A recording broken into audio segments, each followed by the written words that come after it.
તને મોહજાળના બંધનમાંથી મુક્ત કરવા આવ્યો છું. મને મુક્ત કરવા? તું પોતે જ અત્યારે મારા બંધનમાં છે. તું મને શું મુક્ત કરવાનો? મેં આ બંધન સ્વેચ્છાએ સ્વીકાર્યું છે તિલોત્તમા. બાકી હવાને કોણ બાંધી શકે છે? હાલ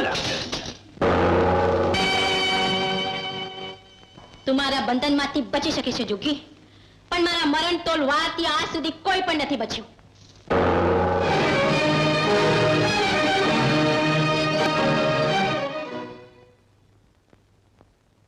તિલોત્તમા, શસ્ત્રો મને મારી શકતા નથી, અગ્નિ મને બાળી શકતો નથી.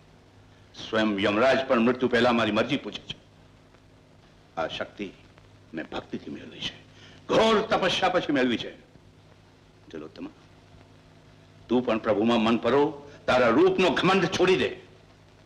એ પ્રભુ હંમેશા તારે પડખે ઉભો રહેશે.